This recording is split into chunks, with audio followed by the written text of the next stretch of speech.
Hi there, Dr. Gary here. We are dental practice brokers nationwide.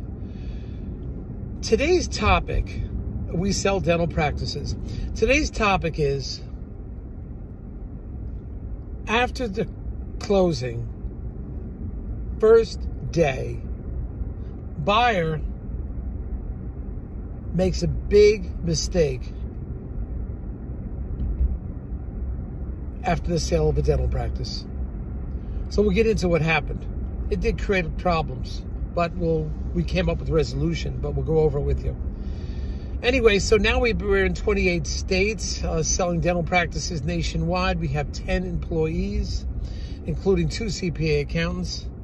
I myself was a dentist for 25 years, and we've been doing the dental practice brokerage nationwide for 13 years.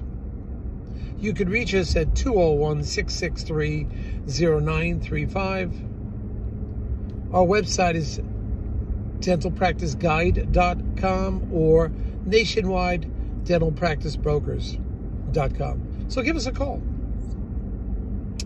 We answer the phones from about 8 a.m. till 9 p.m. every day except Christmas and Easter. Please give us a ring, even if you just need advice. We're here to help you. The information you're about to hear is for entertainment purposes. It's not legal or business advice, okay? Now, if you're thinking about selling to a large DSO and your practice is $1 million or over, please give us a call first, because we deal with these DSOs on an ongoing basis, like virtually every week. We know what it's like. We know who they are. We don't have a strategic partner, because we have multiple DSOs that we work with.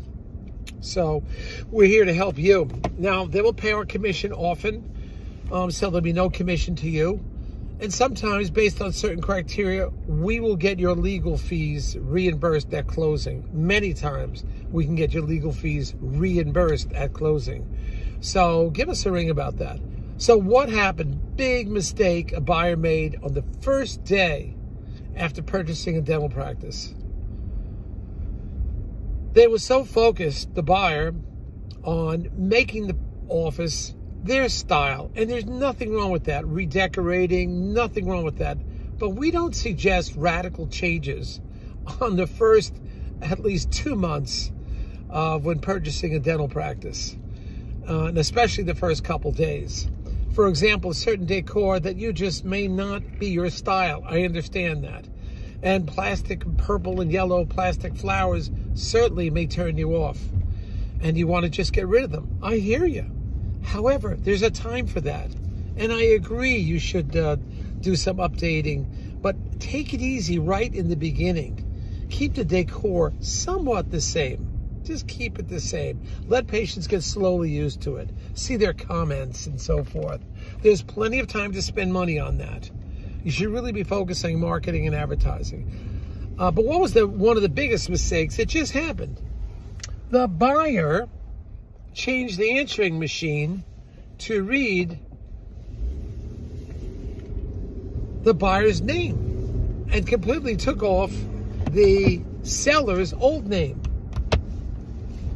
So instead of Dr. Watkins, quote unquote, we made a fictitious name, instead of the previous owner, Dr. Watkins, the buyer changed it to fictitious name Lewis. Now, patients calling up, they hear the word Dr. Lewis. Well, what happened to Dr. Watkins? Do they have their own phone number? Because they just went to closing, and the letters of transition are just being mailed. So there's that time. Patients, total confusion. And you get a loss of patient confidence. What should have happened is the new buyer, if they wanted to, should have kept the answering machine the same initially. But with the seller's permission, say, this is the office of Dr. Wilkins and Dr. Lewis. So the buyer hears Wilkins, okay, Wilkins is still around, or Watkins, whatever. They're still around, so everything's okay. And maybe there's somebody new working there also. But just to say it's Dr. Lewis and not mentioning the previous doctor, it can create havoc. And that's what happened. Patients were calling up the doctor, what's going on? Did doctor close up shop?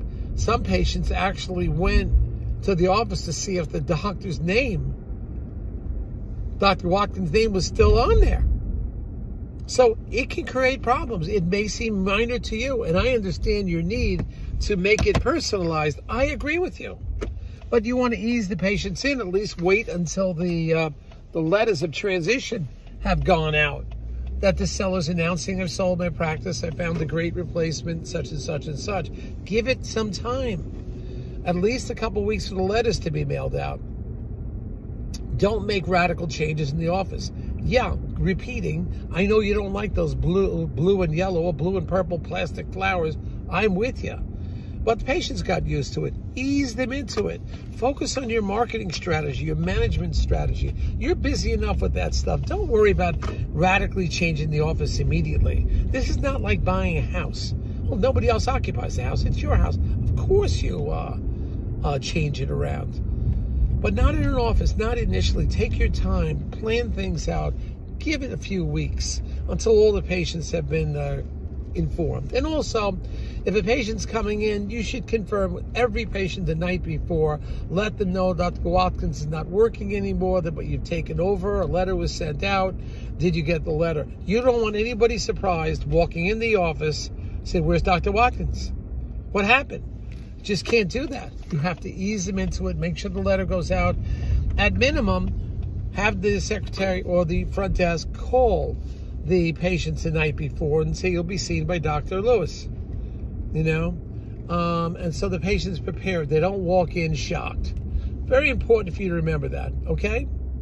All right, team. Hold on for the next. We have some great stories coming for you. Some things that happened just recently. As you know, we try to give you news from the street. What happened today? So stay tuned for that. And you'll hear the different, what happened on a day-to-day basis, closings and problems. We had some problems with closings in the past, and I think it's a good idea to summarize what happened with you. Okay, thank you, bye.